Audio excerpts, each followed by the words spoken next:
From the Sports Hub Games Network, this is Fantasy Football Almost Daily.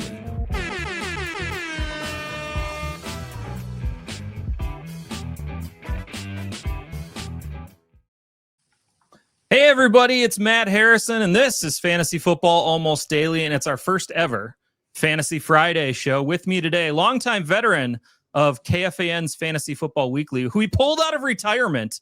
It's Christian Peterson. Hey, CP. Ahoy, how are you? It's been, I want to say 7 years. I think it was 2017, the last year that I did the show. It's been a while. That long? Wow. Yeah. Do you remember? I don't even play fantasy football anymore. Yeah. No, just kidding. Yeah. No, it's great. It's great to be back. Although it plunged me right back into the old, we assign out the matchups and you got to spend, several hours grinding away, preparing for these matchups each week, which is part of the reason why I left the show in the first place years ago. But it's great. It's great to be back. I'm excited for this. And also an actual veteran, former member of the U.S. Marine Corps, and a guy who was a rookie on KFAN's Fantasy Football Weekly. This is Kent Weyrauch. Hey, thanks for having me on the show. Veteran in one sense, not in the other. Short tenure with the Fantasy Football Weekly show, but had a good time doing it, and we'll have fun with this one too. Yeah, and before we get going, I need to acknowledge that Fantasy Football Almost Daily was born out of Fantasy Football Weekly back in the day. Like 7, 8, 9, 10 years ago, maybe. And this is the second iteration of the show. And I believe all of us on this show owe a debt of gratitude to Paul Charchian for helping us at varying points in our careers. And obviously, many of you listeners know that the Fantasy Football Weekly podcast changed a bit last week. Charch, Kent, Fish, Thor, and I no longer a part of that show. Brian is still there, and they're still rocking a podcast every week. And we wish Brian and the gang nothing but the best. But for the rest of this year, we're going to try to hold the fort down and deliver a show that's strikingly similar to the one that you've grown to love. I hope we do it justice, and I really thank you for tuning in today. Today on the show, we'll go through every matchup of the Sunday and Monday games in Week 12. We'll also introduce to you 9 players on whom you can roll the dice, and we'll see if our panel of experts will be able to solve my 2 tough nuts to crack. Do we have to do that one? That'll be a fun. A little sketchy. Yeah. Can I retire? Can I retire again before that one? Before 2 tough nuts starts. Mm-hmm. Yeah. It does help our show immensely if you can show your support with a follow and subscription. It helps us even more if you give us a great rating or review on Spotify, Apple Podcasts, iHeartRadio, or even YouTube. And let's dig right into the matchups. And I get to go first, and it's the Indianapolis Colts taking on the Kansas City Chiefs. And Jonathan Taylor, when we last saw him, had 286 combo yards and 3 touchdowns against Atlanta. He gets a gold rating today, and I'm going to hit this button for the first time. I love gold. He does love gold. The Chiefs are very good against the run. Just to be clear, we're going gold, silver, bronze, right? Oh, yeah. Gold, silver, and bronze. Yes, and just gold, silver, and bronze, because there's nothing in between those. Isn't there? I don't know yet. We'll find out. We'll have to ask the Olympic Committee on that one. That's right. Well, yeah, that's a good question. Gold medals or like gold stars, right? They could be like kindergarten, those shiny stars that you get. Are we going to go like school? 5 stars? By the end of the show, we're going to have different ratings for every player in every game. There needs to just be a new rating system every single week, I think. Ooh, there's an idea. Hey, tweet us. I'm at Explosive Output. Tweet me your ideas for our rating system for next week. We'll see what happens. The Chiefs are very good against the run, but they've given up big days to bell cows like Saquon, Scattaboo, and James Cook, and then randomly Justice Hill. So Jonathan Taylor's just fine. Daniel Jones gets a silver grade for me. The Chiefs have allowed the fewest passing scores in the league this year, but the most rushing scores to opposing quarterbacks. And Dimes already has 5 rushing scores on the season. He has a solid opportunity to add another to that total. Tyler Warren gets a silver grade as well. Kansas City's been awesome against the tight end overall. allowing only 2 scores on the year to the position, but upper tier tight ends have still shown up. Dalton Kincaid managed 101 and a score in week 9. Sam Laporta got to 55 and a touch a few weeks before that. And other than that, the Chiefs really haven't faced the highest caliber of tight ends this year, so Warren's just fine. Michael Pittman and Alec Pierce both barely scrape by with bronze grades, just barely on the podium here. Josh Downs, he's on the bench. He's looking off in the stands there. There's no anthem for Josh Downs. It's week 12, and the Chiefs haven't allowed a wide receiver to score since week 8. And no wide receiver has topped 84 yards on them all season, but the 84 was last week to Troy Franklin. So maybe there's a glimmer of hope here. By the way, Alec Pierce seems to have turned a corner a little bit in his last 4 games. He's had 35 targets, almost 9 per game. Oh, wait, how about this? 9 times. 9 Oh, times. somebody might recognize that from Ferris Bueller's Day Off. But that's all. That's it. That's the That's only right. one. I've heard it. He's had yardage totals, Alec Pierce has, of 98, 69, 115, and 84 in the last 4. He also scored in the Atlanta game. And Pittman has hit 100 yards or scored in 7 of his 10 games this season. On the KC side, Isaiah Pacheco could return this week from his knee injury that kept him out the last 2 games, but he's been limited in practice, has a bulky knee brace on. At this point, it's a pretty even split between him and Kareem Hunt, who scored in each of the last 3 contests. But neither of these guys has hit 60 rushing yards all season. Neither of them. And the Colts are above average against the run, so I'm keeping both Chiefs backs on the bench. Patrick Mahomes averages 260 yards and has thrown 14 touchdown passes at home this year.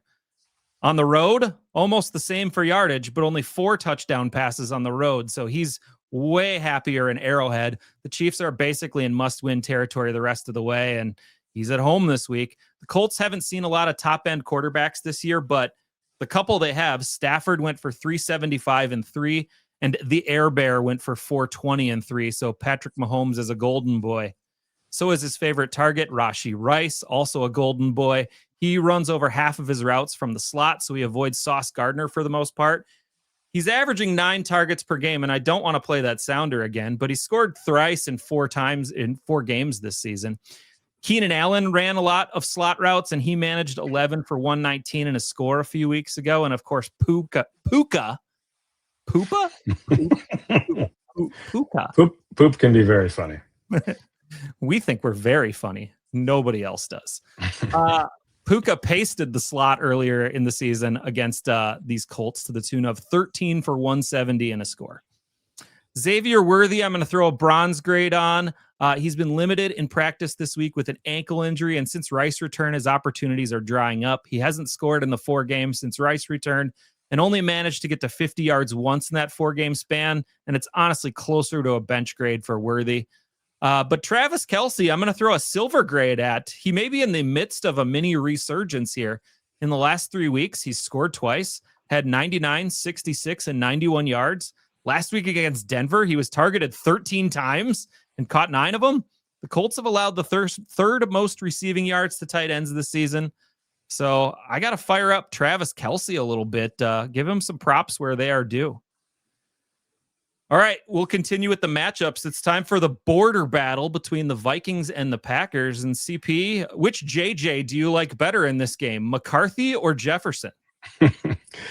Well, it's a good question. Neither one has been very good, although one sort of follows from the other at this point, I suppose. Obviously, JJ McCarthy is struggling badly these days. It's to the point where there's stuff on social media about whether or not he's even going to be the quarterback, next year. Like the Vikings are going to give up on this guy after 5 weeks, which I don't think is the case. However, from a fantasy football standpoint, you want nothing to do with him.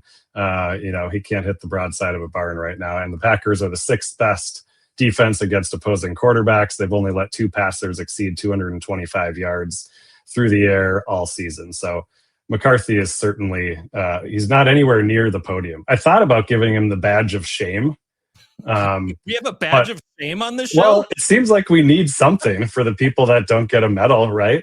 Or maybe does he get like a participation ribbon or something? I don't even know if he deserves a participation ribbon. So I got just this for a badge of shame. there you go. And just to be clear, just from a fantasy perspective, I, as a Vikings fan, have not given up on JJ McCarthy. Like it seems like 90% of all Vikings fans have at this point. But from a fantasy perspective, he's on your bench. And then the other problem is he's rendered normally useful fantasy wide receivers Justin Jefferson and Jordan Addison almost useless. Jefferson has been targeted a team high 30 times since McCarthy returned from injury 3 games ago. He's only caught 15 of those, however. He hasn't topped 61 yards in a McCarthy start all year. Just 1 touchdown since week 1. I mean, he's a silver level starter at best. Maybe even, now get this, maybe even a Shibuichi level starter. You may ask what Shibuichi is? Well, it's a Japanese alloy of copper and silver used in metalwork, named for its traditional 4+1 ratio of 1 part silver to 4 parts copper. So Jefferson is a Shibuichi between silver and bronze this week. Jordan Addison, on the other hand, That's not real. you thought there was nothing between a B and a C or a silver and a bronze, but you're wrong. It's an alloy. So let's get to Jordan Addison. He's just a bronze this week. He had the touchdown last week that kind of redeemed himself a little bit. He also had a brutal drop in that game. He's caught just 5 of 20 targets in the last 2 weeks. And obviously a lot of this is the inaccuracy from McCarthy, but I can't, Addison, he deserves to be in your lineup. He's dangerous. He can score touchdowns, but just a bronze level starter. We're not digging deep enough for Jalen Naylor by any means. Same with TJ Hawkinson. If he's still on rosters and still being used, he should not be. Hasn't eclipsed 50 yards all season. Hasn't topped 3 catches or even 40 yards in any of McCarthy's starts. He's on the bench. Now let's get to the ground game. A little bit of light at the end of the tunnel here. I've got a starting grade on Aaron Jones. I gave him a silver medal here. Clearly the primary runner now that he's returned from injury, 70% of the snaps over the last 2 games. In the last 3, he's had 98, 69, and 81 total yards. The only issue is Justin Mason got one of the short touchdowns last week. So maybe a little bit of a yardage dependent start here. The Packers are decent against running backs, but they've started to fade a little bit. Last week, Tyrone Tracy went for 139 total yards. Devin Singletary scored twice. Before that, Saquon went over 100. The week before that, Rico Dowdle went for 141 yards and 2 touchdowns. So the Vikings, I would hope, are going to try to move the ball on the ground, and it's going to go through Aaron Jones. Justin Mason, I mentioned, he's sort of fallen into the back seat here. Maybe an option. Mason, right? Yeah, call him Jordan. Yeah. Jordan. What did I call him? Justin Mason. Justin. Oh, sorry. Of course. Jordan. Sorry about that. It's been a while. Just 10 touches in the last 2 weeks. He's still a short yardage guy. Got a touchdown, but just a dart throw here. Let's go to the Packers side. On the passing game for the Packers, I've got Jordan Love on the bench. Ever since Tucker Kraft was injured, it hasn't been the same for Love in the Packers passing offense. Last 2 games, 176 yards and 0 touchdowns, then 174 and 2 for Jordan Love. The Vikings pass defense did go through a bad stretch earlier in the year. They've been better of late. Held Lamar Jackson to 176 and 1, Caleb Williams to 193 and 0. So I've got Love on the bench here. His wide receivers, there's not much going on here either. Romeo Doubs is probably the one that you would consider. He's the most reliable, the most consistent, but he's only topped 72 yards once all season. He hasn't scored since week 4. The Vikings defense, meanwhile, they've allowed a league low 88 receptions by opposing wide receivers. Just held Zay Flowers to 4 catches, held Roma Dunze to just 2. That's over the last couple of weeks. So maybe if you're desperate, I would go with Dobbs here as a bronze level starter. Christian Watson, of course, had the 2 touchdowns last week, but totally dependent on the big play at this point. Not doing much from a volume standpoint. 45 yards each of the last 4 games. But again, just sort of a dart throw. If you're looking for a flex option, you're hoping for the big play from Watson here. I don't like the rest of the passing game. Let's go to the running game. A little injury concern here with Josh Jacobs, left last week early with the knee injury. He was out of practice on Wednesday, then limited on Thursday. So I'm guessing he's going to be a true sort of game time decision here leading into the game. Obviously, you will start Josh Jacobs if he plays. If he doesn't, that brings Emmanuel Wilson into the mix. 11 carries, 40 yards, and a touchdown after Jacobs went down last week. Vikings are just middle of the road against opposing running backs. So you're going to start Wilson if he plays, and if he's going to be a bell cow. If Jacobs does not play, that puts Wilson into the bell cow mode. Probably a silverish start for Wilson. Jacobs is a gold if he's healthy enough to suit up and play. Yeah, Scott Fish and I have been talking about Emmanuel Wilson on our waiver wire show on Tuesdays, and I think we both agree that Emmanuel Wilson might be the best handcuff in the league right now. He pops when he gets runtime. He pops pretty good. Yep. Yeah, absolutely. All right, let's go over to the Sunday night game because of some dice rolling shenanigans, and we're going to go to the Buccaneers versus the Rams. And Kent, Sean Tucker was an absolute beast last week. Can you roll the dice on him again against the Rams? Well, I do think he's worth a start, and it is worth noting that Bucky Irving will not play in this game. He practiced a little bit this week, but they announced that for sure. So I do have a bronze grade on Sean Tucker. It's actually kind of interesting. I've seen a few variations of this. He's seen double-digit carries just 3 times in his career, and in 2 of those 3 games, he hit 34-plus fantasy points and was the RB1 on the week. The LA Rams defense obviously has been very stout. They've only allowed one 100-yard rusher this year, and that was Derrick Henry. They're tied for the 4th lowest rushing yards over expectation per attempt allowed, and the 5th lowest yards before contact per attempt allowed. So it's not a good spot for just like a pure rusher like Tucker, I would say, but especially considering Rachaad White is still going to be involved to some degree, who I would say also gets a bronze grade. I think the both of them will just be kind of okay in this game. Rachaad White played 40 snaps to Tucker's 31 last week, and he played 100% of the expected passing snaps and 2-minute drills. So they still rely on him in some very pivotal moments of the game. And despite tying Sean Tucker with 2 targets, he did run 20 routes to Tucker's 8. So I do think there's a little bit more passing game work that could be in favor for White in this game as well if the Buccaneers fall behind. Looking at the passing game, Baker Mayfield, I'll also give a bronze grade. This Rams defense is stout. They've played a little bit of a Mickey Mouse schedule so far in terms of passers, but I still think they're very good. Baker Mayfield by himself, he has just 1 game with 2+ passing touchdowns in the last 4 starts. He salvaged his Buffalo game with a rushing TD, and it was his only rushing TD all year. So it's been a little bit of a slow stretch for him. The Rams defense, 6th fewest fantasy points allowed to quarterbacks, 2nd lowest EPA per dropback allowed. It's just a good defense, even if the schedule has been a little bit light. Also worth noting, I guess, the Buccaneers had a team illness go through the locker room. They had 6 players out on Wednesday, or at least limited participants. So whatever's going on there could slow things down a little bit as well. It's that time of year when everyone's getting sick. So wasn't it the Bucs a few years ago that had a massive staff? I think it was. Yeah. They need to clean their gym a little bit better, I think. But his pass catchers, Emeka Egbuka, he'll get a silver. He's had higher usage lately, despite having worse outcomes. In the last 4 weeks, he's averaged 11 targets per game, but just at 62 yards per game and 1 touchdown in that stretch. In weeks 1 through 6, he was only averaging 7 targets a game, but 78 yards, and he had 5 total touchdowns. So it's like a flip-flop between the usage and the outcomes, and I think that'll balance out if he continues to see the targets he's been getting in the last month. He's likely to be shadowed by Emmanuel Forbes, but that's more of a defensive stylistic thing. Forbes is allowing a +4% catch rate over expectation and +5 EPA per coverage snap. So it's not like he's a tough defender. That's just kind of how they utilize their defensive backs. Chris Godwin sounds like he might suit up for this game. I'm treating him as though he is. If he does start, I'm giving him a bronze grade. In the 2 games he did play earlier this year, he had exactly 3 receptions for 26 yards in both games.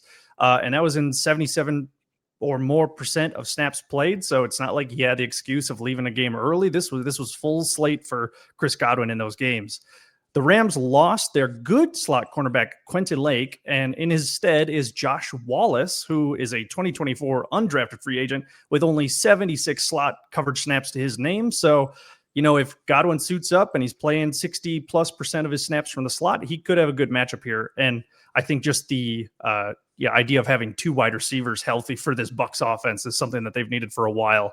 So I think he's startable. If that we got 4 teams on bye, you could probably find a spot for him in some deeper leagues. Tez Johnson, I'll move back down to the disqualifying level, I guess, if you could call it that. Oh, you DQ'd him? DQ'd him. Yeah, he's not gold, bronze, or silver. He's DQ'd. He had 3 targets and just 1 reception last game. He ran 19 or fewer routes in games with Godwin playing earlier in the year. So I'm just not foreseeing a whole bunch of usage unless they really are easing Godwin back into the game. And then Cade Otton, kind of the same thing, disqualified. Is a tough defense, and you want to see how things shake out with the mix of Godwin, Tez Johnson, and then Ibuka, of course. On the Rams side of things, Matt Stafford gets a gold rating. Solid gold, baby. He's currently the MVP odds leader. He's had 4 straight multi-touchdown games, and the Tampa Bay Buccaneers are 26th in explosive passing plays allowed in the last month. So it's just a good spot for Stafford to continue what he's been doing and keep this MVP caliber season rolling. Kyren Williams gets a silver grade here. He has been ceding work to Blake Corum for sure. 14 opportunities last week was the lowest all season for Kyren. But, the last 4 games, his snap percentage was 64% compared to 77% in all the weeks prior. But after the bye, he's been running back 7 in points per game thanks to 4 total touchdowns in that spread. His second highest success rate rusher on the year as a running back. And then he's going against a Tampa Bay defense that's got some kind of mixed metrics on the ground. They're allowing the 8th most fantasy points to running back, but they have the second lowest success rate in rushing attempts allowed and the second highest stuff rate, which is something that Kyren has run into trouble with in years past. So something they need to keep in mind there. Hey, Kent, I was watching a replay of that Rams-Seahawks game from last week, and they gave Corum 2 runs from the 1-yard line, and he got stuffed on both. And I wonder if that's going to be a big difference in Kyren Williams just getting the goal line stuff for the rest of the year. Yeah, I do think that's very, very possible. Speaking of Blake Corum, in the last month, he's averaged 11.5 rushing attempts, but just 40 yards and 0 touchdowns during that spread. So he doesn't really have a nose for the end zone the way Kyren has for the last couple of years now. He's really been good at hitting the pay dirt. So I think they'll lean into that a little bit more. Obviously, this game was very one-sided. So, or actually, maybe I'm thinking of a different one. But anyway, Blake Corum, he's had negative rushing yards over expectation in the last month as well. No 2-minute drill usage whatsoever. And he's running just 6 routes per game. So there's really no passing game upside as well. I'm benching him until either a takeover happens or an unfortunate injury to Kyren Williams. Puka Nacua, I will give a silver. Is he the wide receiver 2 now on this team? Who knows? I mean, in the last month, or maybe I should say after the bye, he's trailing Devontae Adams in routes, targets, air yards, red zone targets, and he's failed the top 8 targets. He's going to draw a slightly better cornerback matchup in this game. Actually, no, I have to scratch this because I got news just today that Jamel Dean was ruled out for the Buccaneers. So they're both going to kind of have better matchups in this game. So Zion McCollum, Jacob Parrish have both allowed a 99+ passer rating and coverage and positive catch rate above expectations. So should be a good spot for Puka, even if the target volume is depressed. And Devontae Adams, I will also give a silver to. He's been a pay dirt juggernaut lately. 7 touchdowns in the last 4 games. He's also failed the top 8 targets in the last month, though. So they're really balancing this offense out a little bit more than last year specifically. So with Jamal Dean out, that's going to be a good spot for Adams as well. On the tight ends, we're going to disqualify all of them. We got they just put their leader on IR, and I'm struggling to remember his name. What was Higbee? Tyler Higbee was just placed on IR. So the split between Colby Parkinson and rookie Terrace Ferguson is something, I don't know. I'm not really interested in either. So I will disqualify both of them. All right. If you wanted to slightly upgrade Puka Nacua from a silver, but not quite to a gold. Oh, yeah. Give me with an alloy. You could give him the Electrum grade, which is an alloy of gold and silver. Yeah. I like that. Yeah. Although I think I would probably give that to Devontae Adams of the 2 here. What's that, Matt? I said you didn't save that for later in the show. I mean, I thought I would bust it out now. I'm going to use it later in the show, but I thought I would get the definition out of the way now. I'm a great alloy mind. I was going to say, welcome to Alloys Almost Daily. We're going to take a quick break, and our friend Anthony Maggio is going to tell you a little bit about Game Blazers. Thanksgiving is right around the corner, and it's one of the best football days of the season. Make it even better with Game Blazers, where you can win your share of $40,000 in prizes in free-to-play games. Game Blazers is where collecting meets gaming meets DFS. You rip packs, collect items to build your ultimate fantasy team, and set lineups in free rolls with cash prizes on the line every week. Game Blazers is giving away $750,000 in guaranteed prizes during the regular season, so every week is a big deal. And when you're not setting lineups, you can play free mini-games to earn XP and level up your GB Pass, which is a rewards pass that gives you boosts and bonuses just for using the app. Upgrade to the Premium GB Pass to earn more and even better rewards. Sign up now to get your free starter pack and use referral code FFAD for a free rare pack too, valued at $25. And once you're done with onboarding, there's a spend 5, get 50 offer where $5 gets you 2 more rare packs. Download the app today and learn more at GameBlazers.com. Welcome back to Fantasy Football Almost Daily. You can find me at Explosive Output on the Twitter machine. Christian is at Coolerheads29. And Kent Weyrauch is at Kent Weyrauch, but it's spelled in the ultra German way, Weyrauch. And I remember from high school German that Rauch meant smoking. So what are you smoking? It is, my last name means holy smoke. Holy smoke. Wow, that's holy smokes. That's awesome. Exactly. It's time for a brand new segment to Fantasy Football Almost Daily, and it's called Roll the Dice. It's now time to roll the dice. I mean, these are 9 players who might not normally be in your lineup, but you might want to roll the dice on them this week. Let's start with the quarterback position and Christian Peterson. I'm going to roll. Well, who am I going to roll the dice on? Sorry. I'm going to roll the dice on Bryce Young this week, coming off his career best performance last week, 448 yards and 3 touchdowns out of nowhere for Bryce Young. Now he's facing the 49ers this week, who conveniently for my choice in this segment, just gave up an NFL record 47 completions and allowed 452 yards and 2 touchdowns to career backup Jacoby Brissett last week. So all but one of the last 7 quarterbacks to face the Niners have scored at least 2 touchdowns. 6 of them threw for at least 241 yards. Bryce Young is nothing if not inconsistent, but I like his odds against a bad 49ers defense this week. All right, Kent, who do you got? Your quarterback. Yeah, speaking of Jacoby Brissett, I'll go with him, and he's playing against the Jacksonville Jaguars at home. Last week, he tied an NFL record for completions with 47 completions against the 49ers. He had 452 passing yards, 2 touchdowns, and 2 interceptions. But when you got numbers like that, you don't really care as much. And he did all that without Marvin Harrison Jr. So I think he can do it again against this Jacksonville defense. They did just clamp up Justin Herbert last week, but that was mostly due to a 52% pressure rate against a very bad Chargers offensive line. The Cardinals have a much more middle of the pack offensive line. I think they can hold up well enough to be able to get past that and get those explosive passing plays. The previous 4 games before the Chargers, the Jaguars allowed 263 passing yards per game and 3.3 passing touchdowns per game as well. So I think it's a good spot for Brissett to go out there and do it again. All right, my quarterback to roll the dice on is Tyler Shuck at home against the Atlanta Falcons. In his last game, he looked pretty good. He beat a halfway decent Panthers defense with 282 yards and 2 passing scores. They just had their bye. They meet up with Atlanta for the first time this year.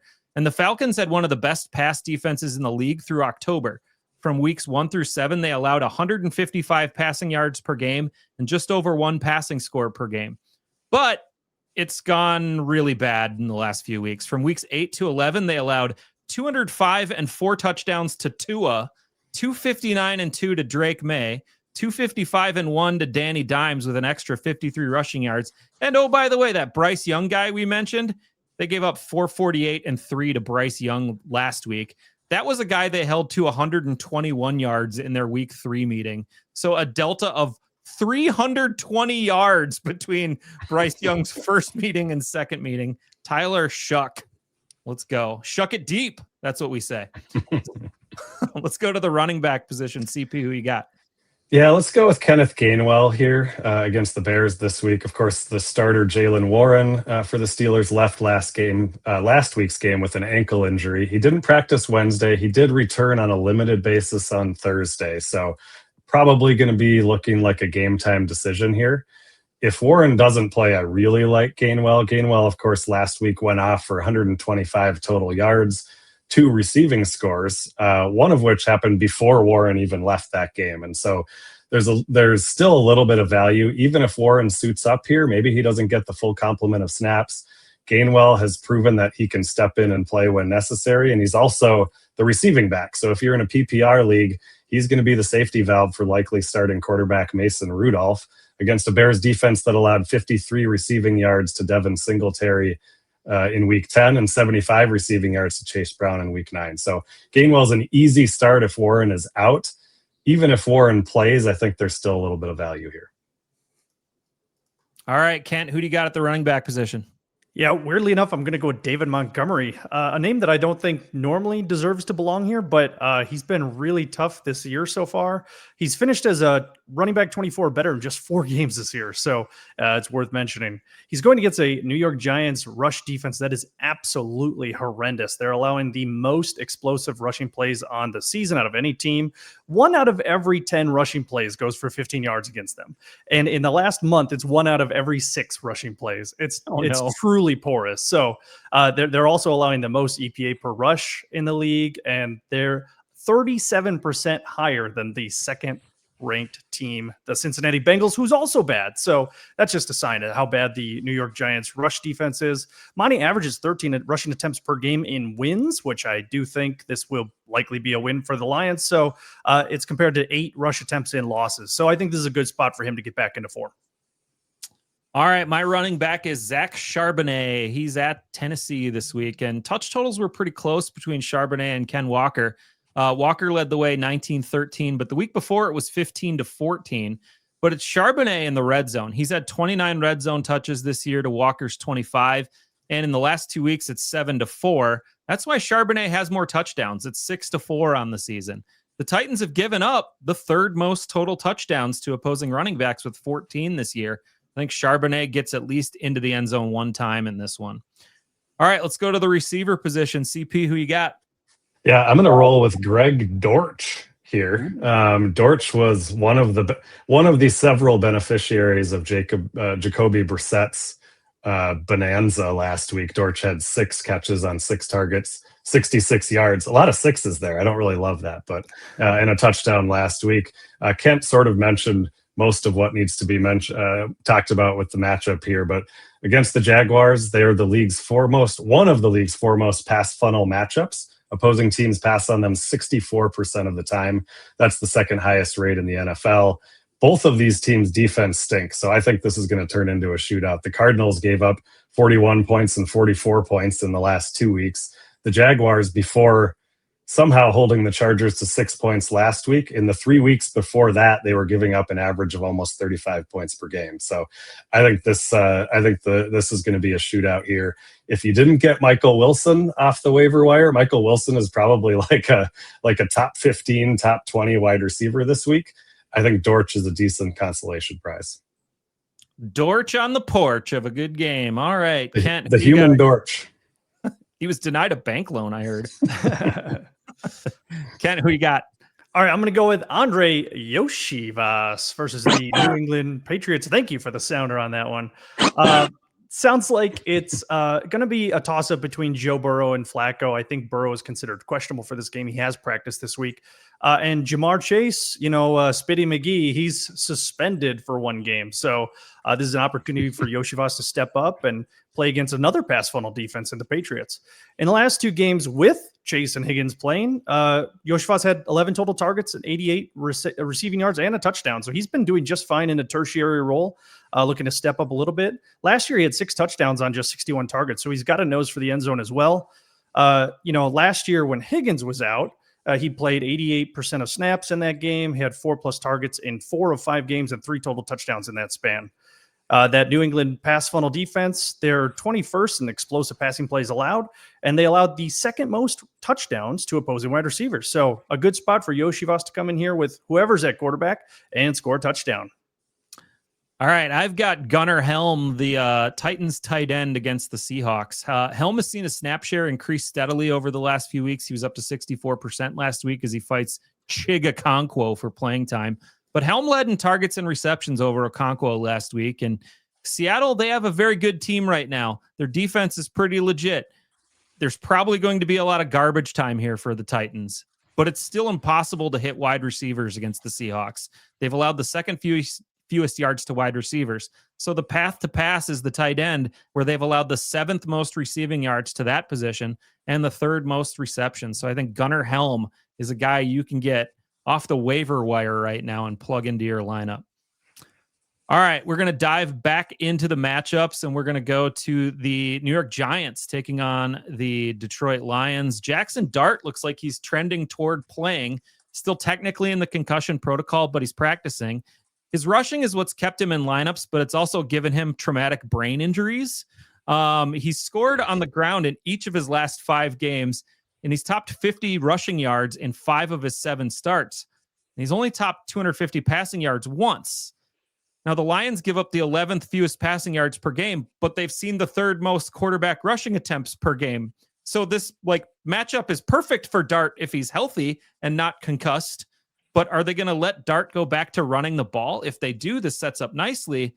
I'm just limping in with a bronze grade on him if he goes. And if it's Winston or Wilson, I'd leave them both on the bench. Actually, I'll jump in. He was ruled out just earlier today. Oh, he was? Yeah, he was. Wow. Winston time again.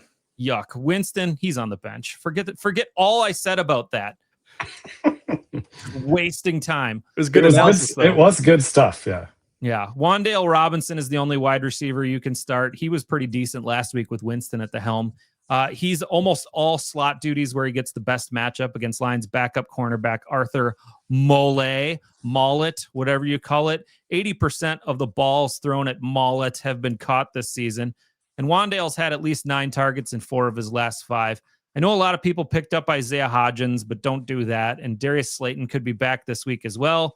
He's been limited with the hamstring injury that's kept him out for a few weeks. Theo Johnson didn't see hardly any work with Winston last week. He was averaging 12 PPR points in Dart starts, but the Lions have been super solid against the tight end. And with Dart not starting now, I think I'd leave Theo on the bench. It was pretty much an even split of Tyrone Tracy and Devin Singletary last week. Tracy had 23 touches, 139 combo yards. Singletary had 17 touches, 47 combo yards, and 2 scores. But they're both on the bench. The Lions are top 3 against the run. They've only allowed 96 combo yards per game to the position. So split that evenly between these two. You're getting like 40 yards and probably not a touchdown because they've only given up 5 total touchdowns to running backs this year. That's 3rd fewest in the league. On the other side, you're firing up your running backs. David Montgomery was a roll the dice runner, and Jahmyr Gibbs is solid gold with the Giants allowing 5.7 yards per carry against them.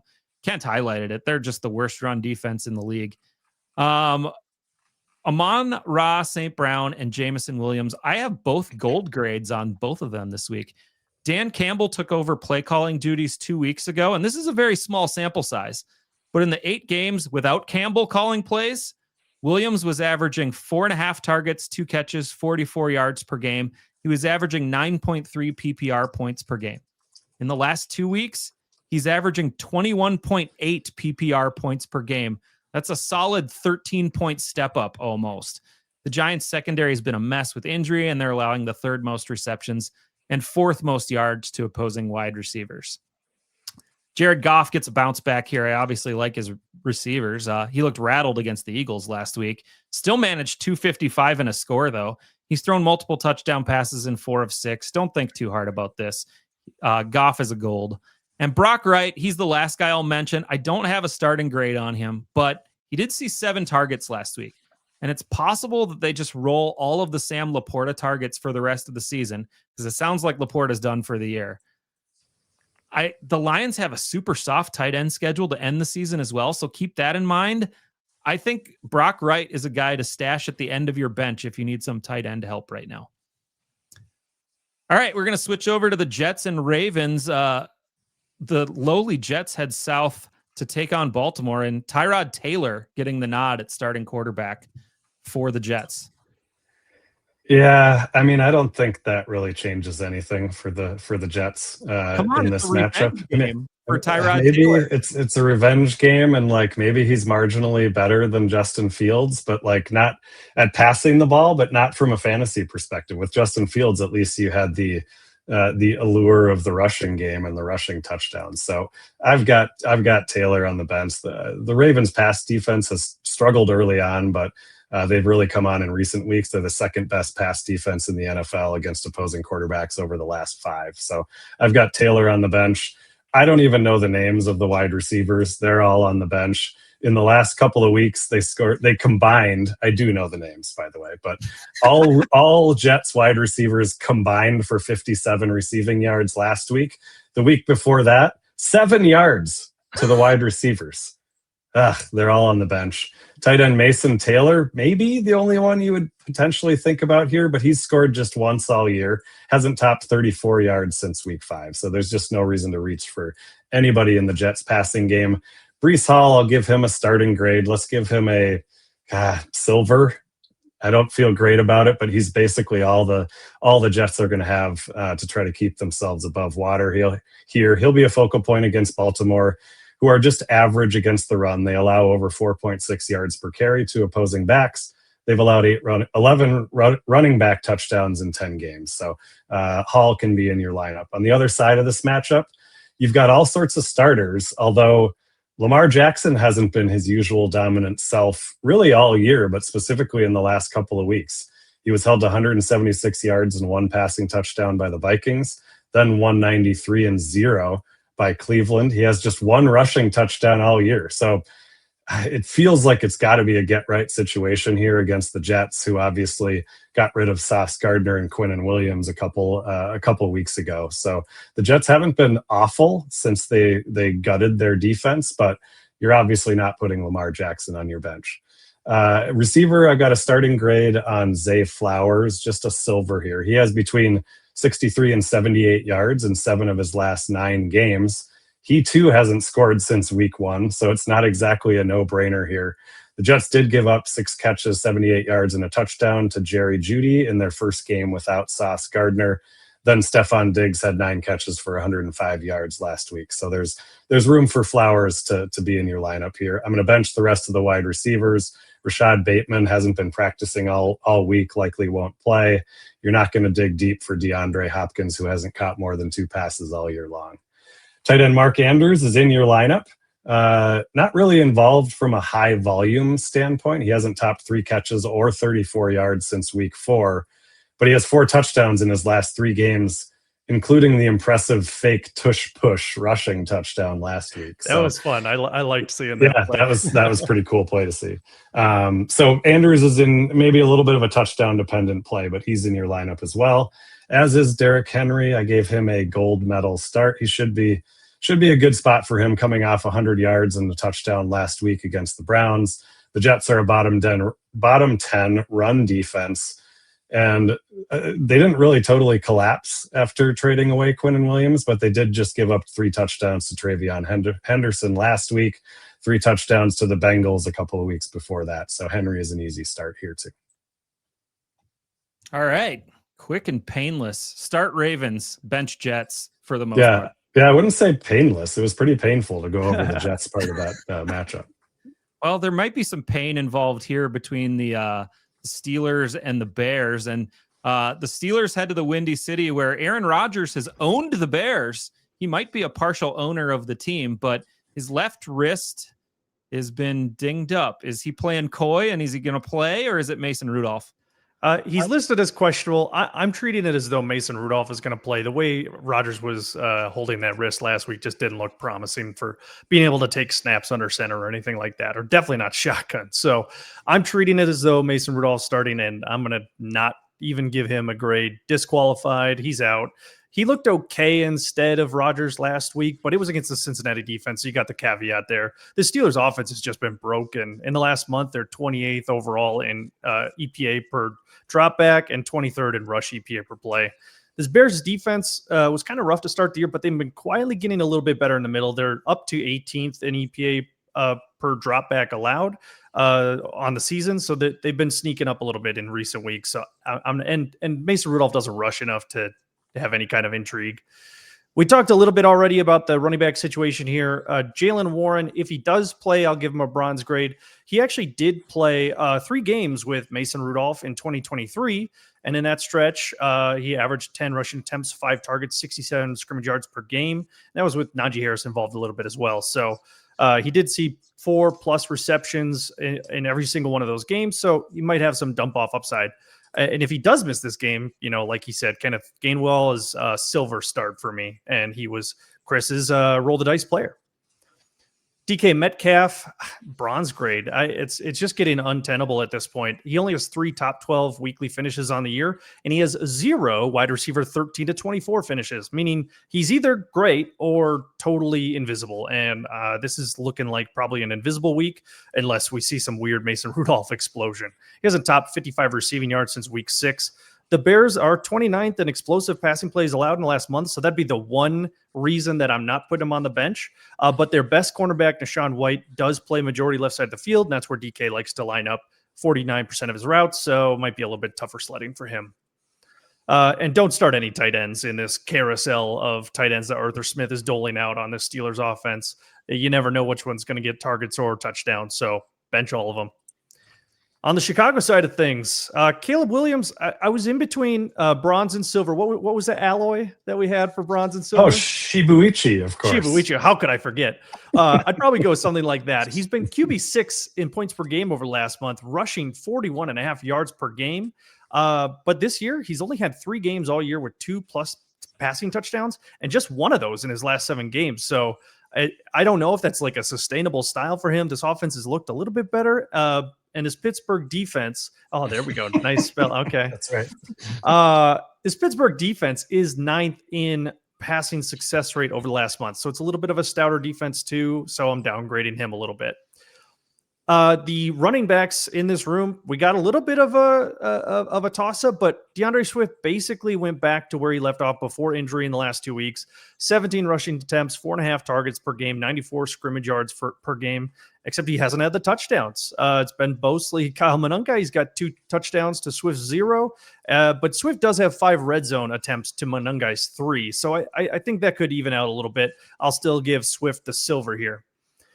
Kyle Monangai, I'll give him a bronze. He's getting the usage, 9.5 attempts per game, just 1 target, so not a ton of passing work, but he's only 2.9 yards per carry, and he hasn't crested 28 rushing yards in the last 2 weeks. So it's been a little bit dicier for him.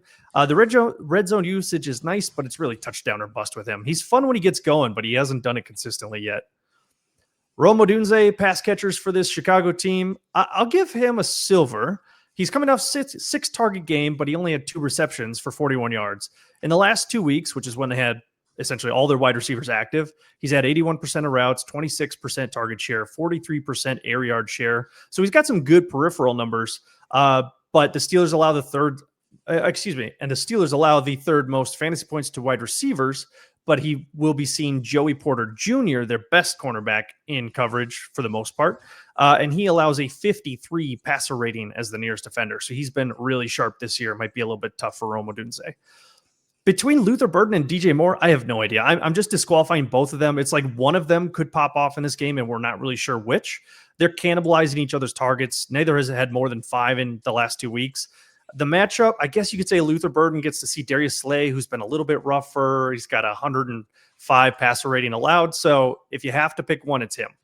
And then Colston Loveland, despite that one big game, he's a break glass tight end at best. So I guess I have him as DQ, but maybe you could give him a bronze if you're in a pinch with bye weeks. He's only had 1 start with more than 5 targets, and he's just had 3 total red zone targets in that stretch too.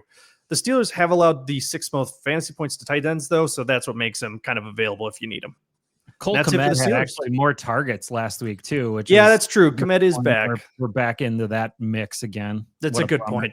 Probably just bench both then. Yeah. All right. I wanted to remind everybody that today's show brought to you by Game Blazers, where they're gearing up for a huge Thanksgiving week. 36,000 on the line in prizes for this week, with 40,000 in prizes in week 13, all in free-to-play contests. And if you use referral code FFAD when you register, you'll get a free starter pack plus a free rare pack valued at $25. Download Game Blazers today.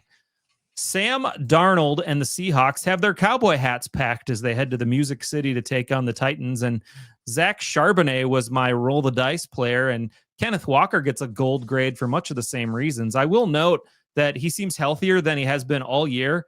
And Coach Mike McDonald said that Walker is earning more opportunities to get the ball. So we might see that split go a little bit more Walker's way. I still like Charbonnet this week, and both can eat against the Titans. Sam Darnold can't beat the Rams, but he sure can beat the Titans. He managed 279 yards last week against the Rams, but he threw the ball to the Rams 4 times. That's not good. He's absolutely roasting non-divisional opponents as a member of the Seahawks, though. He's averaging 282 yards and 2.5 touchdowns per game against teams that are not in the NFC West. It's just bizarre.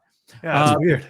The Titans have given up, or the Titans just gave up, I should say, 274 yards and a score to Davis Mills last week. And I think Darnold can manage that with his eyes shut. Jackson Smith and Jigba. I love gold. I think he's this week's gold member. He's as good as gold. He's solid gold. He might even be platinum. He's averaging 9.7 targets per game. He's cleared 100 yards in 5 of the last 6. The one he didn't, he had 93 yards. He's also scored in 4 of the last 6. Gives you solid 20 PPR points as a floor every week. And the Titans are allowing the 9th most receptions and 5th most yards to wide receivers. So can I like Cooper Kupp and Rashid Shaheed? No. Leave them both on the bench. It's plausible that one of these guys scores a touchdown and has a good day. But in the 2 games since Shaheed arrived, Kupp has had 5 catches on 9 targets, and Shaheed has had 3 catches on 6 targets. Those are 2 game totals. I don't like either of that. And Torrey Horton looks like he's going to miss this game, by the way, so he's definitely out. Got to mention A.J. Barner, who had 11 targets, 10 catches, and 70 yards last week. But the week before, in a blowout win, which this could be, Barner had 0 targets and 2 rush attempts for 3 yards. They do have him as the tush-push guy now in Seattle, which makes me nervous on Charbonnet and Walker more than anything. But if you have to start him, go ahead, but I'd leave him on the bench. Gunnar Helm was my roll the dice player, and I think he's the only member of the passing game to start, as Cam Ward and all the receivers are on the bench. Ward is in top 265 yards this year, never thrown for more than 1 touchdown in a game, and this isn't the game to flip that trend. The Seahawks are allowing the 2nd fewest yards to wide receivers. Elick Iomanner didn't practice Wednesday or Thursday. He doesn't look like he's going to go. Calvin Ridley is out for the season. Yuck. Tyjae Spears, I have a bronze grade on, though, and Tony Pollard, he's on the bench. Let's talk about Spears first. Like I said, there's going to be garbage time here, and the pathway to pass against Seattle is to the tight end or the running back. Seattle's allowed the 6th most receptions and the 7th most receiving yards to opposing back. It's all dump-off stuff, and the Seahawks try to keep you in the bubble, but that's kind of Spears' game. In his last 5 games, he's had reception totals of 4, 4, 3, 3, and 5. And 5 receptions and 30 yards seems like the floor here. That's 8 PPR points for Spears right there. Whatever you get on the ground and maybe a possible touchdown, that's gravy. Pollard gets more carries, but the Seahawks have allowed the 4th fewest rushing yards and only 4 touchdowns on the ground this season, so he's on the bench. Last game in this segment before we hit a break, it's an ugly one. Shedeur Sanders is going to make his first NFL start in Las Vegas on Sunday, and CP, I have to believe that there's barely anybody you want to start in this game. There is barely anybody. I had to try hard just to put a couple of starting grades on either side of this matchup. If we're talking about the badge of shame, which I did in the JJ McCarthy segment, I think Shedeur Sanders probably deserves it, right? 4 of 16 in his NFL debut last week. Theoretically, it should be better. He'll prepare all week as the starter instead of coming in cold off the bench. And, you know, the problem is the Raiders defense is pretty bad. They've been abused by high level QBs like Patrick Mahomes, 3 touchdowns, Dak Prescott, 4 touchdowns. But lesser quarterbacks haven't managed to do much against them. Bo Nix, 150 yards and a touchdown. Trevor Lawrence, 220 and 0. Cam Ward, 222 and 1. So it's just, there's no way you can have any confidence in Shedeur after what we saw last week. So he's on the bench, as are his receivers. I guess if you're absolutely desperate, you could go with Jerry Jeudy, but he's only topped 3 catches and 43 yards once since week 4. The rest of the receivers are on the bench. Tight ends, Harold Fannin is maybe a little interesting because I think David Njoku is going to miss this game. He's got a knee injury and is trending towards not playing. That maybe brings Fannin into focus a little bit here. However, the Raiders are strangely a top 3 defense against opposing tight ends. It's the one thing they can do, defend the tight end. A single tight end hasn't topped 16 yards against them in their last 3 games. So I don't know. Fannin is maybe a bronze. If you squint hard enough here, you could see him getting a leg up onto that podium just barely. Is there an alloy between bronze and bench? I have not found it. If there is, I have not discovered it. I don't know. There probably is. I should have looked that up. Speaking of which, that brings us to Quinshon Judkins, who's kind of in the same boat here. He was great early in the year, but he's really started to struggle recently, averaging just 3.2 yards per carry in his last 5 games, scoreless in 5 of his last 6. The Raiders, meanwhile, have allowed 2 rushing touchdowns in their last 5 games. So on volume alone, I think they're going to hand the ball off to Judkins at least 20 plus times here. So he's a starter in your lineup, but just a bronze or whatever is between bronze and dirt or bronze and wood. Ugh. The other side of this matchup is not really any more attractive. Geno Smith, he's on the bench. He's had only 2 fantasy QB1 performances all season long, leads the NFL with 13 interceptions, and this Cleveland defense is legit. They're a top 3 pass defense, allowing just 182 yards and an average of 1.5 passing touchdowns per game. Geno Smith is on the bench, as are the wide receivers. Trey Tucker and Tyler Lockett have emerged as really the only 2 semi-relevant options here, but neither of them has topped 47 yards in over a month. If you're going to try to choose one, and again, if you're desperate, it's probably Tucker. He's kind of your home run hitter here, so maybe he gets a long touchdown. I've got him on the bench.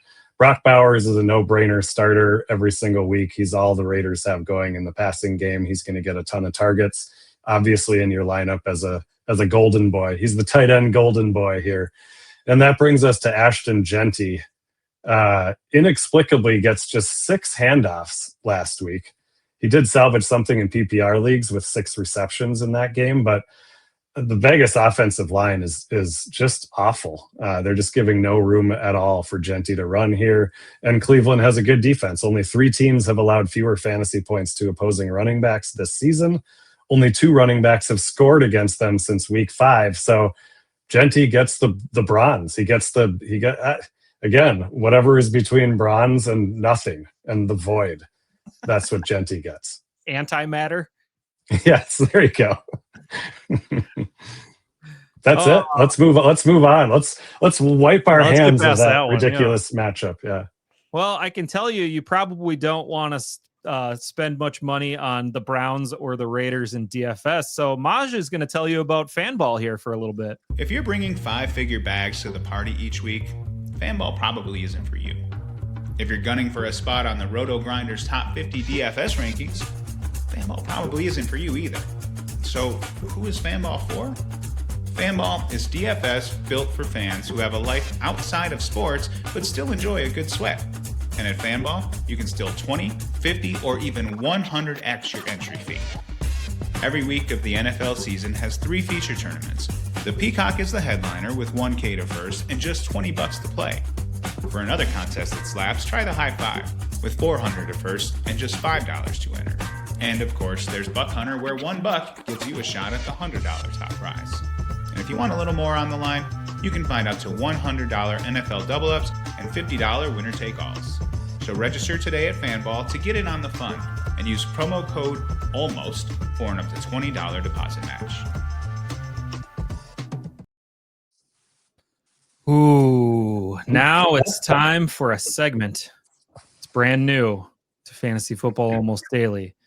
We call it Two Tough Nuts. It's time for Two Tough Nuts. To crack. To crack.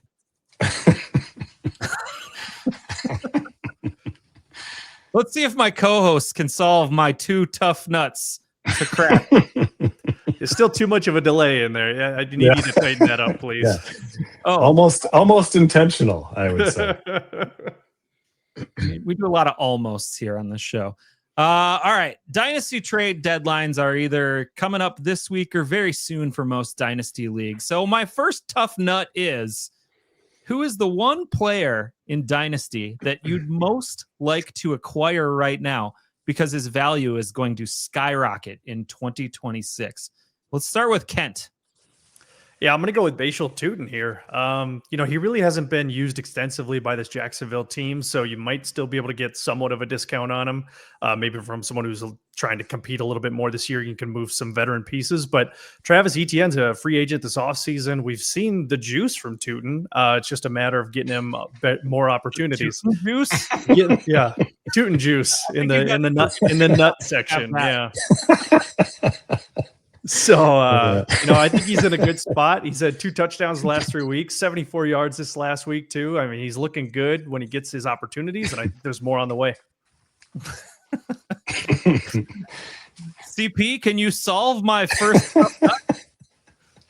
This one, your nuts were very tough this week, Matt. Like this was probably like a chestnut. Right? Like very difficult to crack, or at the very least a pistachio, and not one of those pistachios that's already like 75% open, the one that's completely closed and you need like a rock hammer to try to open it. That's how tough these nuts were, Matt. Oh yeah. Thank you. So I commend you and your nuts, sir. Player in Dynasty who I would acquire right now because his value will skyrocket. I'm going to go with Jordan Addison. The Vikings are basically going to be in cap hell next year, and Addison's going to be going into the final year of his contract. Of course, it's going into that final year where these players suddenly start to demand a new big money deal. And I don't know how the Vikings are going to find a way to pay this guy. So there's a strong potential that they have to deal him in the off season. And if they do, I think that's where his dynasty value explodes. For example, if he were to get dealt to the Patriots, who it was rumored showed interest in him at the trading deadline, I mean, the sky's the limit for Addison. He's really a number 1 receiver disguised as a number 2 simply because the Vikings have Justin Jefferson right now. And I think his dynasty value is pretty depressed right now because of the J.J. McCarthy situation, and Addison and Jefferson are doing nothing. So I think maybe you can sneak Addison away for a decent price in a dynasty league right now. And again, it's all dependent upon what happens in the off season and him going to a team, getting traded to a team where he can be a number 1. But that's my angle for this one, Jordan Addison. Those are both great answers, but you guys got them totally wrong. The correct answer is Cam Scattaboo. And I considered his teammate Malik Neighbors as well, because they're both on IR and both a little bit forgotten right now. But when Scattaboo was healthy, he was the bell cow in New York. He's still RB 18 in PPR, and he only played a few snaps of week 8. And they're going to get a new coach. They have a lot of good pieces in place in New York. And with the right hire, we could be looking at a Patriots style year for the Giants next year, where they're in the thick of a division crown race, maybe even in a spot where they're, looking at maybe a number 1 overall seed. Scattaboo was seeing over 20 touches per game. He was involved in the passing game a ton. He scored touchdowns both by land and by sea. It feels like people will like him, but I bet if you're a rebuilding team, you could probably nab him from a contender right now and get him for a good song right now. He scored touchdowns by sea? Yeah. By land and sea, not air? No. Oh, okay. There's a third type of touchdown in the NFL you didn't know about. Yeah, they have those moats that they put around the end zones. I just worry you're investing in a guy who eats smelling salts for breakfast and has concussions for lunch. That's my only problem with going out and getting Cam Scattaboo. Don't question me. It's a great answer. My second tough nut to crack. Who is the one player in Dynasty right now that you'd like to trade away the most right now? Because his value is fine right now, but it's going to plummet in 2026. CP, you can go first on this one. Yeah, I went with Derrick Henry here, and it's really just because he's got to decline at some point. And he's already past the point where most running backs have started or maybe even ended their decline. He's 10 years into his career here. He's got over 2,700 career touches. And he's a physical freak. So maybe he stays relevant for the next 1 or 2 or 3 years. The problem is once the end hits, it comes quickly, right? So you find yourself right now, Henry might be worth, I don't know, a first-round pick next year or some good young wide receiver that you could pry away from a contending dynasty team right now. But as soon as the decline starts, that's when running back value just evaporates in these dynasty leagues, right? So I'm going to try to get out ahead of it by just a little bit. Even if Henry is still elite next year, the end is coming. It's within the next couple of years, and I want to get out now. If I'm not contending and I have Henry on my roster, I want to get out now and get a good asset in return for him. All right, Kent, who's your guy that you're trying to get out on right now? Yeah, it's I'm taking some liberties with the word value being fine, but AJ Brown is going to be my choice here. I think the name value does matter a little bit here. He's coming off an 11 target game. He gets to play against a Dallas defense this weekend that is very porous. So if you could get a big game out of him and then ship him out to someone for some good return, maybe a younger player or some draft capital, I really want to get AJ Brown off my teams. There's locker room problems in Philly. I feel like there's trade rumors that have been circulating for a while. If he goes somewhere else at this point, I don't know if any kind of value is going to sustain. So I want to get rid of him. Those are both good answers, but only one of you has cracked my tough nut. Oh, and it's CP. The correct answer is Derrick Henry. I'll just add his recent resurgence. He's had 3 games of over 100 yards in his last 5. People are starting to believe again. But yeah, that gives you this moment, this window, right, where his value is back up again right now. Yep. Yeah, this has to be the last peak for Henry. He can't go higher in value. He can only go lower. He's ranked as the 41st best runner by Pro Football Focus's metrics, despite being 6th in rushing yards and 5th in rushing scores. He's 37th in forced missed tackles at that size. That doesn't make sense. He's 32 years old in January. He does have a cap-friendly deal for next season, and he signed through 2027, but the Ravens could easily get out of that with a cut or retirement. And you can also sell right now. He's got 2 matchups with Cincinnati coming up in the next 3 weeks. So that's a pretty good thing. But he also has 3 top 10 run defenses on the schedule to end the season. I'd get out now on Derrick Henry if I could. And those were my 2 tough nuts to crack. They were tough. Thank you, Kent. Okay, you talking about my 2 tough nuts. Let's go to the desert where the Jags and Cardinals figure to score a lot of points this weekend. I'm excited for this one, Kent. On the Jaguar side, Brian Thomas Jr. looks like he's trending in the right direction. Is he going to play this weekend? I would think so. He's got all limited practices this week. And I don't know. I think that he's going to be. What do you think? You think Kent's some kind of doctor here? He's got inside knowledge. How does he know? He doesn't know or anything. But yeah, he's been practicing, so I think he's going to play in this game. And now we get to see how things shake out between him, Jacoby Myers, Parker Washington, and then potentially Brenton Strange coming back either this week or next week as well. I think there's a chance Brenton Strange comes back this week. So it's a very confusing quagmire of a time for this Jacksonville receiving core. So as far as grades go, Brian Thomas, I'm just going to keep on the bench. He's disqualified. He's only had 2 games above 7 targets all year. And obviously he's been struggling a lot with the way he catches the ball and drops and stuff. So I'm just going to wait a little bit and see. I have no interest in starting him. Jacoby Myers, on the other end, I will give a bronze grade to. Last week, when he was fully integrated into the offense, he ran 83% of routes. He had 30% target share, 29% air yard share. and he looked kind of nice. He had an 82 receiving grade per PFF, and that was against a very, a very good Chargers pass defense. So I'm kind of interested in Jacoby Myers on this team, and I'll put him in a bronze spot. Parker, Matt, you upgraded him to Shibuichi. Thank you. I like it. Parker Washington, I will keep on the bench as well.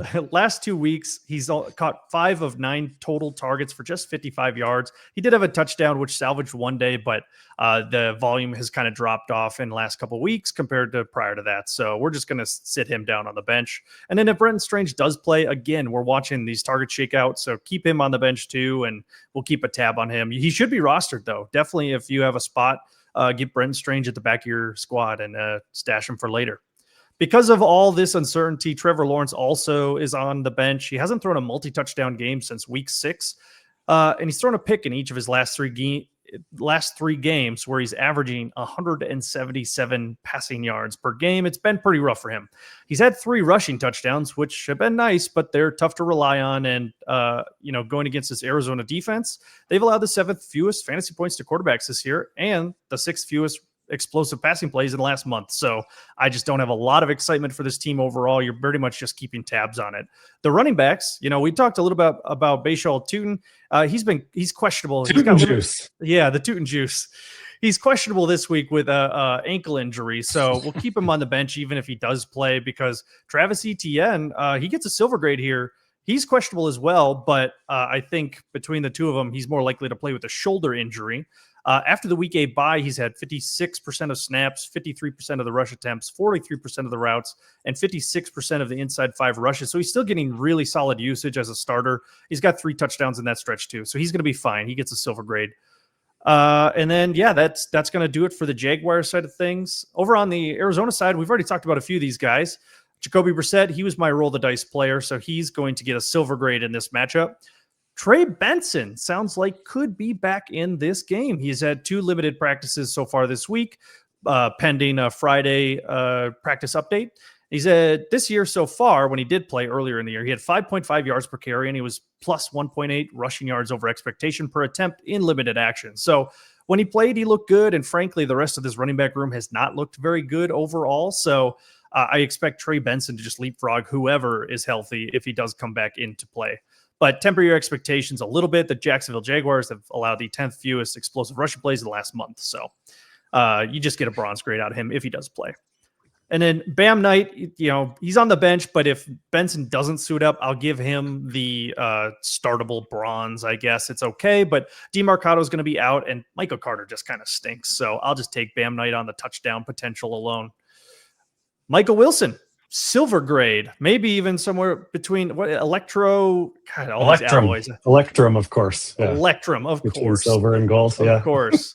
Can't wait to learn more alloys on this show. Last week, he caught 15 of 18 targets for 185 yards. Awesome outing for him. But he's been a reliable wide receiver, too, for a while. He's got a plus 3.9 catch rate over expectation. He's a really solid secondary piece in an offense. He's just going to be a temporary focal point without Marvin Harrison Jr. here, so he gets a silver grade. And then Greg Dortch was Chris's roll the dice player. He mentioned a lot of stats there, so I'll just leave it alone. He gets a bronze grade from me. Trey McBride, he's solid gold, baby. Must start. He's going to just get tremendous amount of targets, so he's good to go. I love gold. There we go. You know that a rusty piece of bronze is called patina. Patina. Ah, yes. There you go. Okay. Used in art and architecture sometimes, right? Where they put the bronze siding up on a building and they let it rust on purpose. Then it's art. Liberty. That's right. Yeah. Patina. All right. There we go. Yet another. It's not an alloy though. It's just a state of being for bronze, right? Mm-hmm. Yeah. A depleted bronze. So for it fits. sure. Yeah. We've all been in that state of being. I get it. The Michael Penix and Drake London-less Falcons head to the Big Easy this weekend, and Bijan gets a bronze grade in this one with Penix and London out. Cousins hasn't been able to throw the ball with much accuracy and relief, so logic would say hand it to your running back over and over, but the Saints are like, I bet you hand it to Bijan over and over again. And I think that they're going to make Cousins try to throw it and give 8 men in the box to Bijan all day. If it's The dump Saints off, they're kind of dopey like that too. Yeah. It does sound like the Saints. Yeah. yeah, they are kind of dopey. Hey, we're the Saints. How's it going? If it's dump offs to Bijan, by the way, the Saints are actually good at defending that. They've allowed the 4th fewest receptions and 5th fewest receiving yards to opposing backs. Kyle Pitts is the only other starting grade on the Falcons that I could come up with. He gets a bronze grade. In Cousins' 1 start, Pitts was targeted 9 times. 9 times. Ooh. 9 times. He caught all 9 of them for 59 yards. And but Cousins and the rest of the passing game are on the bench. His completion percentage this year is 61%. Compare that to his career average of 68%. In his 1 start, the Falcons were absolutely embarrassed by the Dolphins' crappy defense. They scored 10 points in that game, and Cousins only managed to get to 173 yards, plus his best receiver is out. Darnell Mooney hasn't scored all year and has cleared 45 yards only once. The Saints are middle of the pack in all passing categories and maybe above average slightly. They've only allowed 207 yards per game through the air. That's 6th best in the league, and it seems like that would be the pie in the sky mark for Cousins there to get to 207. I think that's the upside for him. Tyler Shuck, I like him much better. He was my roll the dice player. Chris Olave is a gold grade versus the Falcons. Since Shuck took over, the Saints had Tampa, the Rams, and the Panthers. The Rams and the Panthers are pretty good against wide receivers. Olave had 12 targets in that Bucs game, though. He didn't do that great in the Rams game, but the thing that stuck out was week 10 against the Panthers, where it was shuck it deep time. Olave had 8 targets, 5 catches, 104 yards, and a score against a very good Panthers secondary.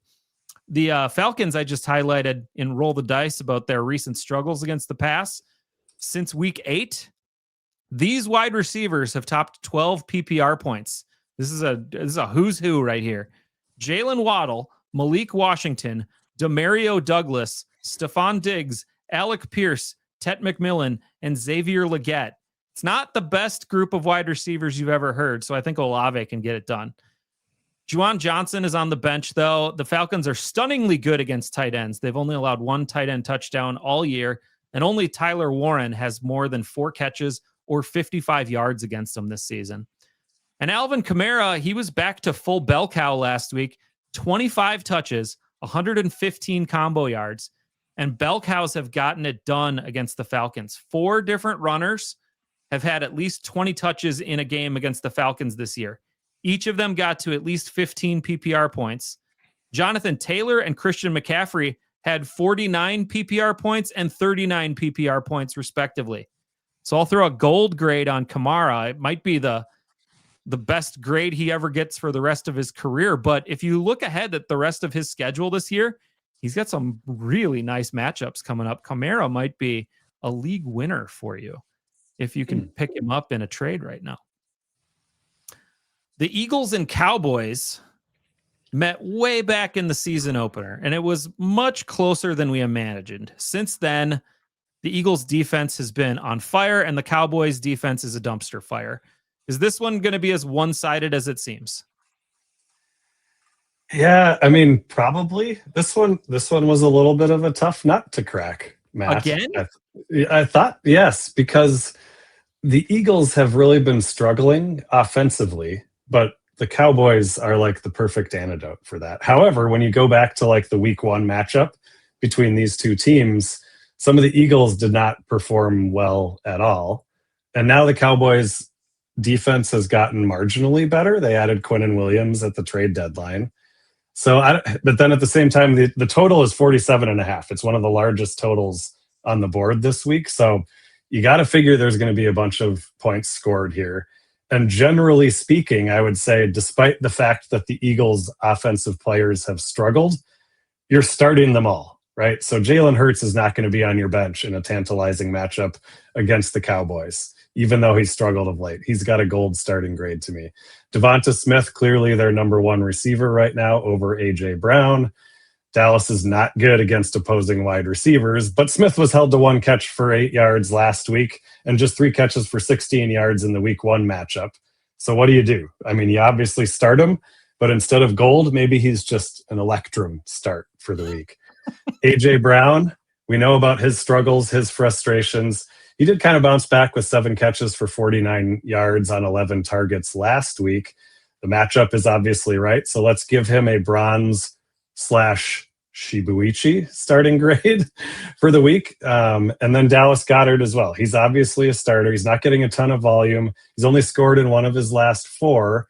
The Cowboys actually defend the tight end reasonably well, but Trey McBride had 55 yards and a touchdown against him. Brock Bowers, 72 yards. Goddard, we know, is a focal point in the red zone. So he's in your lineup as well. Let's give him a silver. Saquon Barkley, again, struggling a little bit. He's averaged less than 3 yards per carry in 3 of the last 4 games. And importantly, the Eagles just lost all-world left tackle Lane Johnson, probably for the rest of the year. So how does that affect things, right? So again, it feels like this big shootout is about to happen, but there's a lot of reasons why the Eagles might continue their struggles. So of course you're starting Saquon Barkley. Again, maybe you downgrade him from his usual gold level start and you give him a silver or even an alloy somewhere in between the two. On the Dallas side, a bunch of starters here too. Almost the opposite conundrum though. The Cowboys offense has been absolutely on fire, but the Eagles defense is really good, but everybody expects there to be a bunch of points scored. So we're starting all of our Cowboys, even if we're maybe expecting not quite a ceiling game for them all. Dak Prescott, 4 touchdown passes last week. He's an obvious start. He's in your lineup. Same with CeeDee Lamb and George Pickens. In the week 1 matchup, CeeDee went bonkers, 7 catches for 110 yards on 13 targets. Pickens had just 30 yards. Of course, there's cornerback Quinyon Mitchell to deal with on the Eagles side, one of the top 2 or 3 cornerbacks in the NFL. He tends to not shadow anybody, so he probably spends some of the time on CeeDee, some of the time on Pickens, but needless to say, both of these wide receivers are in your lineup, as is Jake Ferguson, but just barely. He had 5 catches for, yeah. What's your grades on those guys, though? Are they all silver grades?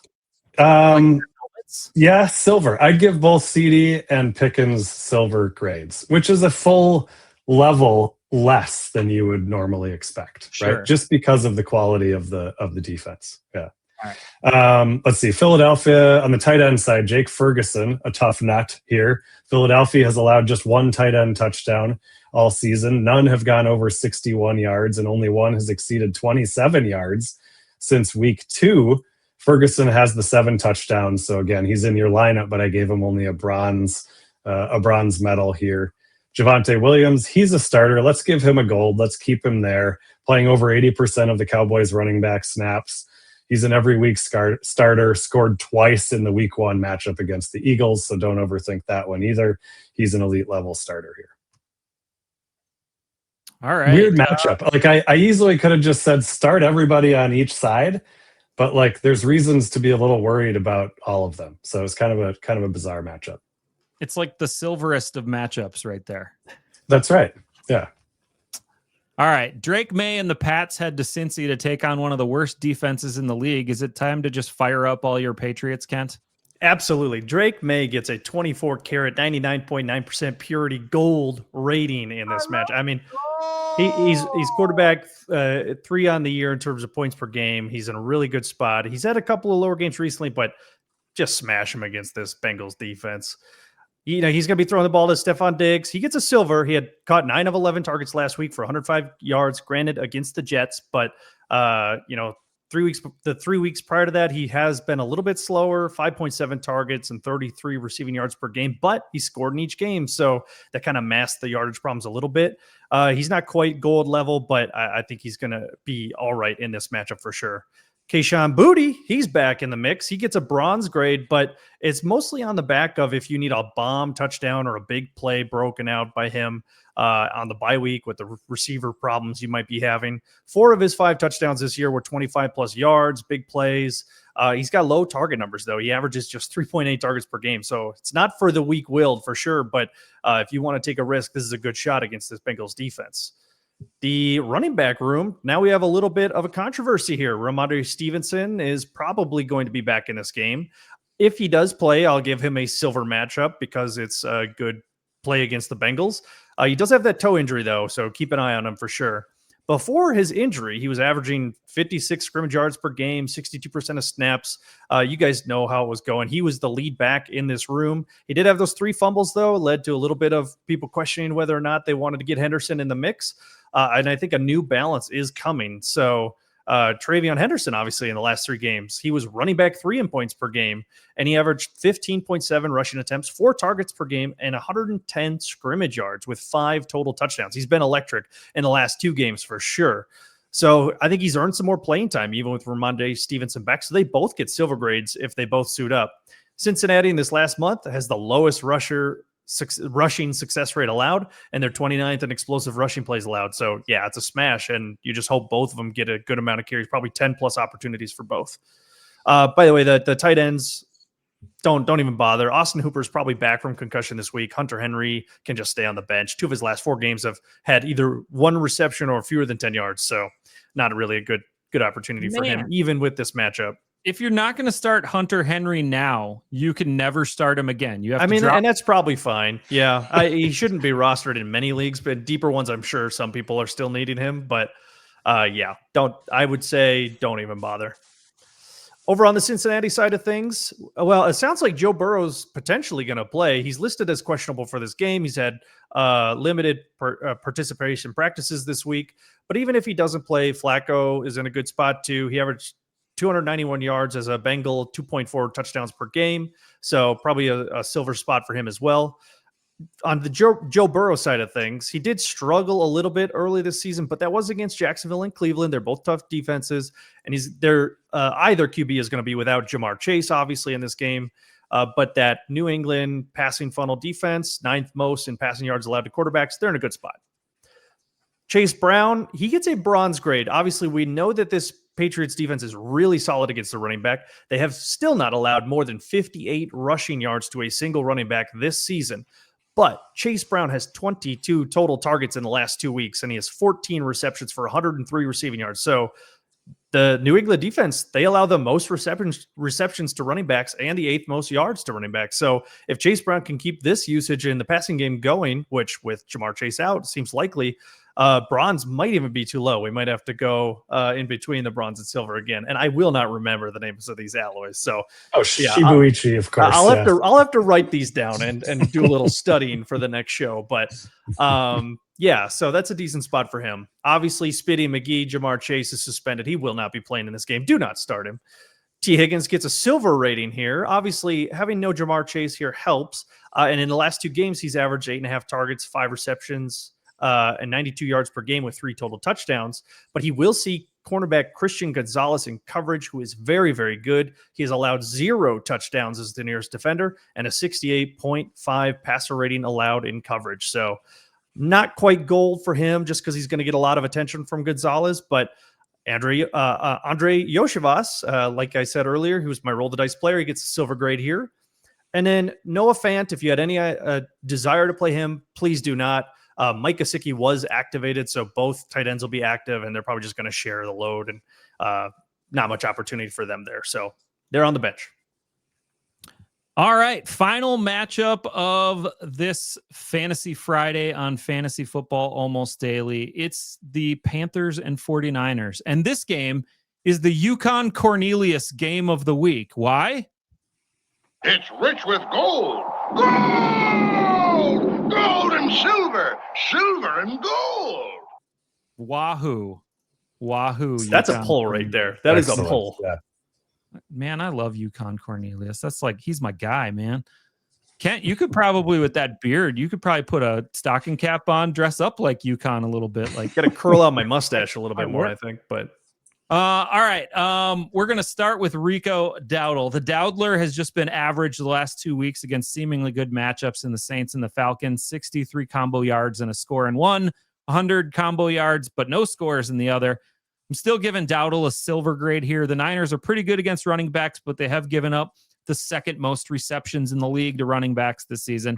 And Dowdle was targeted 7 times in their game last week, so there's room for him to manufacture catches and yards here. Chuba Hubbard definitely relinquished to a backup role now, getting only like 4 to 5 touches per game, so he's definitely on your bench. Bryce Young, he was CP's roll the dice quarterback. He had an ankle injury last week, played through it, and suddenly he's Superman. I have a silver grade on Bryce Young, just like his helmet. Teteroa McMillan goes beyond his helmet, though. I'm giving him a gold grade. The San Francisco 49ers have given up the second most receptions and third most yards to wide receivers this year, including 15 catches and 185 yards to Michael Wilson last week. I'll even throw a bronze grade on Xavier Legette, who saw 8 targets last week, and number 2 wide receivers are getting it done as well. In the past 4 games, Greg Dortch, Devontae Adams, Darius Slayton, Jalen Noel, Jaden Higgins, and Xavier Hutchinson all either hit 60 yards, scored, or both against the 49ers. That's like a bonus. That's a bonus roll of the dice there on Xavier Legette. I think he might be fool's gold myself, but that's just me. What's the like technical name for fool's gold? You should probably I don't know look that one up real quick. Painted rock painted gold. I don't know. As soon as I hear it, I'll remember. Google it. One of you guys. All right. George Pyrite. There we go. Wow. Okay. Nice. Good pull. Another alloy to add to the mix.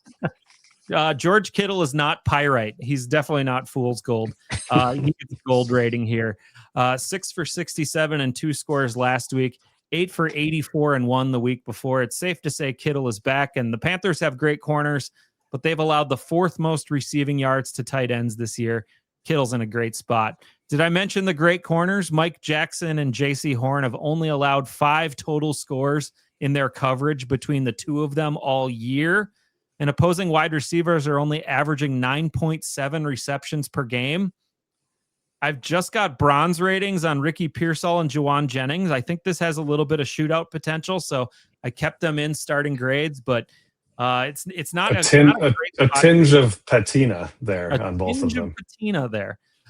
Jennings I like a little bit better because he's seen more targets, but Pearsall should be pretty close to fully healthy. He's been a full participant in practice all week, so he should be back to almost normal.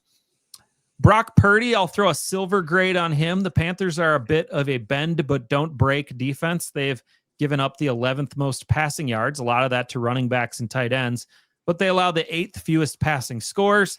But Brock Purdy has maybe the best combo of a running back and tight end to catch the ball in the league at those dump-off positions, which brings me to Christian McCaffrey. He's probably the goldiest of golden boys this week. The Panthers are bottom 10 in rushing yards and touchdowns allowed, receptions, and combo yards allowed. They're almost all smash spots for McCaffrey. But let's add into it that this is the first revenge game that he's ever had against the Panthers. He's never played against the Panthers before. You got to believe that McCaffrey's just licking his chops at this one, and he's going to have just an awesome game in this one. I think 50 PPR points in this game for McCaffrey. So you think he still is harboring a lot of ill will this years later, and a lot of just pent up rage that he has. No one holds a grudge like Christian McCaffrey. We all know that's right. Yeah. Time does heal all wounds, right? That's right.